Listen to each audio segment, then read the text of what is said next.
এই মহিলা এত পরিমাণে তওবা করছে, আমি আল্লাহর কুদরতে পায়ে সেজদা দিয়া কানছে গো নবী, আমি খুশি হয়ে গেছি। এই মহিলাকে আমি আল্লাহ মাফ করে দিছি। এ ওমর, এই মহিলার তওবাকে ভাগ করে যদি মদিনার মধ্যে বন্টন করা হয়, মদিনার সব মানুষ জান্নাতের মধ্যে চলে যাবে। আজ না হয় কাল তুমি যাইবা কবরে, যাওয়ার সময় দেখবি চেয়ে গো তোমার সবই রইবে পরে, যাওয়ার সময় দেখবি চেয়ে গো। এ ভাইরা, এই ওয়াজটা আমি মনে করি প্রত্যেকের শোনা দরকার, প্রত্যেকের জানা দরকার এবং প্রত্যেকের এই ওয়াজটা মানা দরকার। কথা বলেন ঠিক কিনা? একটা তাকবীর দেন, লিল্লাহে তাকবীর। আর একটু জোরে লিল্লাহে তাকবীর। বাস আমার ভাইরা, আমার বন্ধুরা, বিশ্ব নবী সাল্লাল্লাহু আলাইহি ওয়াসাল্লাম বসে আছেন। ইন দি মিন টাইম একজন মহিলা নবীজির কাছে এসে ডাক দিয়া বললেন, জানাই তো তহারণী, ও নবী আমি জেনা করছি, আপনি আমারে পবিত্র বানান। আল্লাহ নবী সঙ্গে সঙ্গে মুখটা ঘুরে আনিলেন। মহিলা আবার বাজানরে বললেন, জানাই তো তহারণী, ও নবী আমি জেনা করছি, আপনি আমার পবিত্র বানান। আল্লাহ নবী আবার মুখটা ঘুরালেন। এ মোমিনপুরের ভাইরা, এ মোমিনপুরের মায়েরা, আর একটা কথা মুখ দিয়া বের করবেন না, দিলের কানে কথাটা শুনে যাবেন, মা জাতির কপালের মধ্যে আগুন লেগেছে।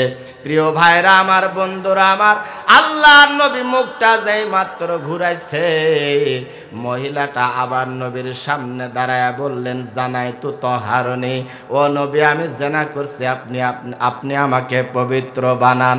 আল্লাহর নবী ডাক দিয়া বললেন, মহিলা রে, এ মহিলা, মুমিন কখনো, মুসলমান মুমিন ইমানদার কখনো জেনা করতে পারে না। কেমনে তুমি জেনা করলে, প্রমাণ কি? মহিলাটা ডাক দিয়া বললেন, নবীজি জেনার বাচ্চা আমার পেটের মধ্যে আছে গো নবী, আপনি আমাকে পবিত্র বানান, সঙ্গে সার করেন। আল্লাহ নবী ডাক দিয়া বললেন, মহিলা রে, তোমার পেটের মধ্যে যেহেতু বাচ্চা আছে, তোমাকে শাস্তি দেওয়া যায়, সঙ্গে সার করা যায়, কিন্তু মহিলা তোমার বাচ্চাকে শাস্তি দেওয়া যায় না। যাও রে মহিলা, তাড়াতাড়ি করে যাও, বাড়ির মধ্যে চলে যাও, বাচ্চা খালা চলে আসবে, তোমাকে সঙ্গে সার করা হবে, পবিত্র করা হবে। এ প্রিয় ভাইরা আমার, মহিলার যেন এক একটা দিন, এক একটা ঘন্টা, এক একটা মিনিট, এক একটা সেকেন্ড যেন তার কাটে না। কারণ এই মহিলা জানে, কবরের মধ্যে গুনাহ নিয়ে যদি যায়, গুনাহগারের জন্য কবর কিন্তু বাবারে খারাপ আচরণ করবে, কবর ভালো আচরণ করবে না। এ প্রিয় ভাইরা আমার, তারা খয়রুল কুরুনের যুগের মানুষ। গুনাহ করার পরে প্রিয় ভাইরা আমার, তারা গুনাহ থেকে বাঁচার জন্য পেরেশান, দৌড়া দৌড়ি, ছুটাছুটি করে। আর আমরা গুনাহ করার পরেও গুনাহ মাফ চাওয়া তো দূরের কথা, নিত্য নতুন পন্থায় সবাই মিলে একসাথে কিভাবে গুনাহ করা যায়। রাত 12টার সময় একটা চোর ধরা পড়ছে, চোর ধরা পড়ছে। প্রিয় ভাইরা আমার, খারাপ লাগতেছে নাকি? দোয়া করে দেব ভাই। আমি আসলে ভাইরাল হওয়ার জন্য আসি না, যে ময়দান ভর্তি মানুষ থাকবে, একটা ঝংকার দেওয়া ওয়াজ দিল, পরের দিন আমার মনে করেন যে 2-4-10টা দাওয়াত হবে, এরকম কোনো উদ্দেশ্য আমার নাই। প্রিয় ভাইরা আমার, একবার ইমানি দায়িত্ব নিয়ে কথাগুলো বলতেছি, দিলের কানে শুনবেন।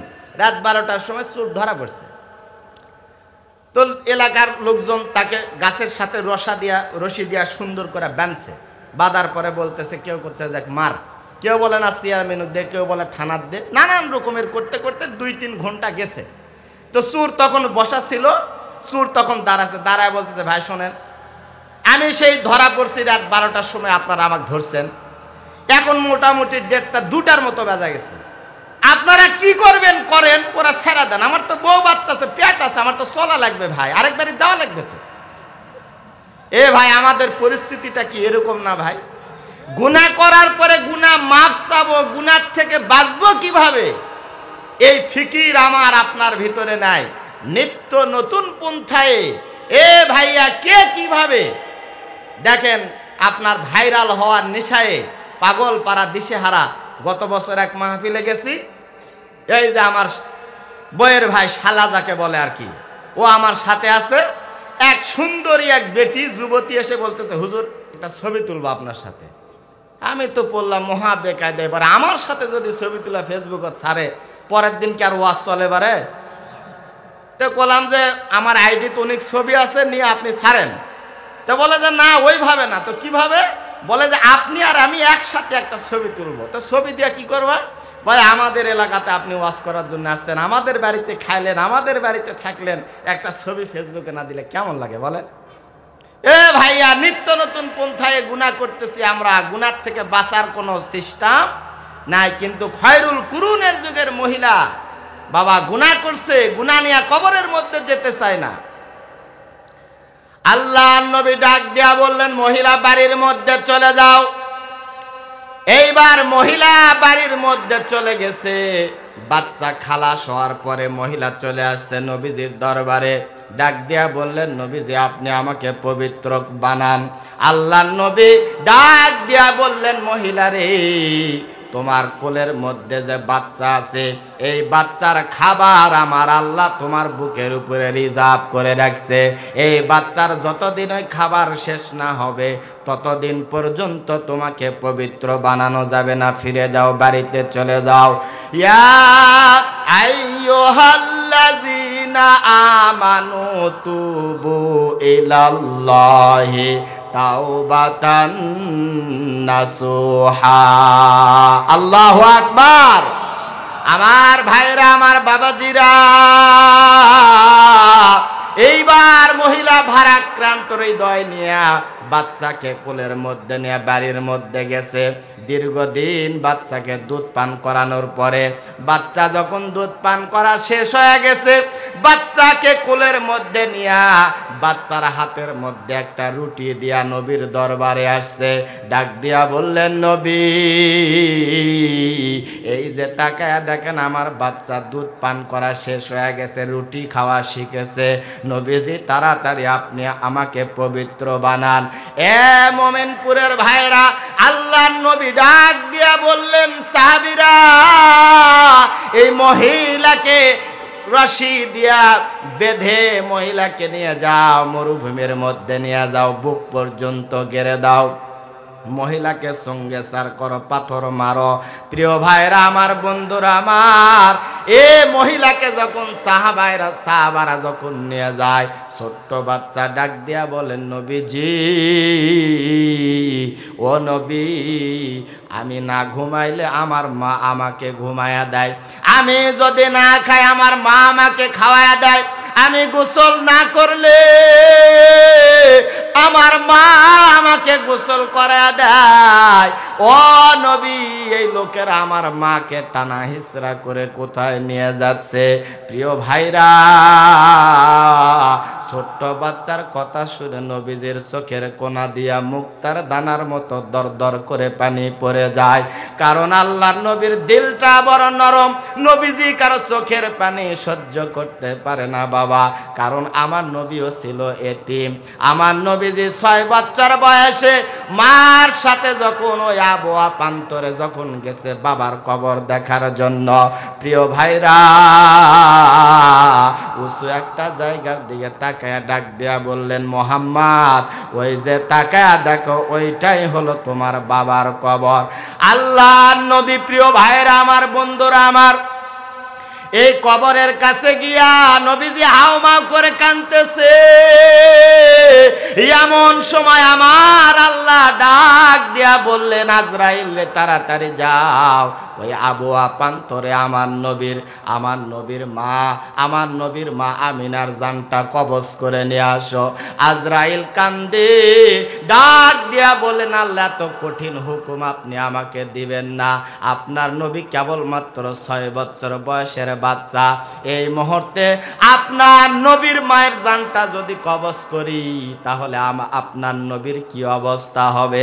আল্লাহ ডাক দিয়া বললেন, আজরাইল রে, পৃথিবীতে যার কেউ নাই তার আছে আল্লাহ। সুবহানাল্লাহ। নবী আমার ডাক দিয়া বললেন, বাচ্চা রে, তোমার মাকে পবিত্র বানাবার জন্য তোমার মাকে নিয়ে যাওয়া হচ্ছে।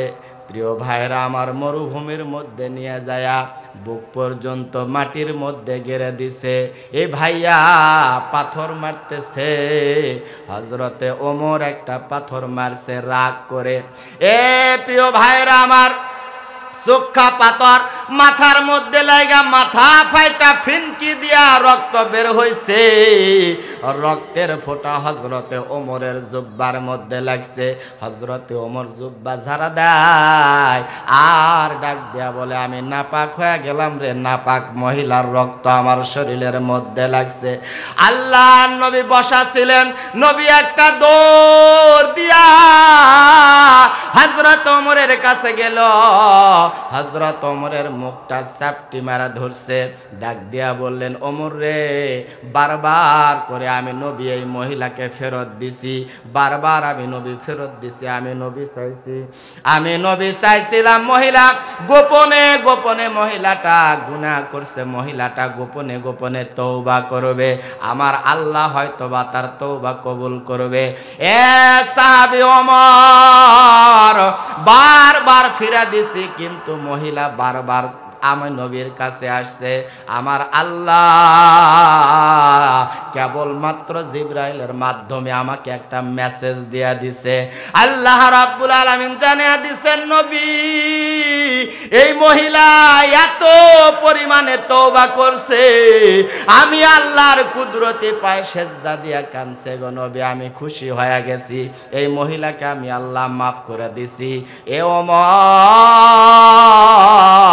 এই মহিলার তওবাকে ভাগ করে যদি মদিনার মধ্যে বন্টন করা হয়, মদিনার সব মানুষ জান্নাতের মধ্যে চলে যাবে।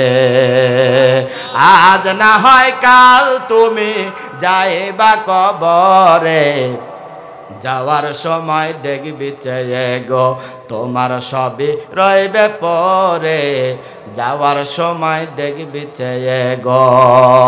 বাবা গেল, দাদা গেল, কেউ এলো না ফিরে, নানা গেল, নানি গেল, কেউ এলো না ফিরে, সবাইকে যাইতে হবে গো ভাইজান অন্ধকার কবরে, সবাইকে যাইতে হবে গো।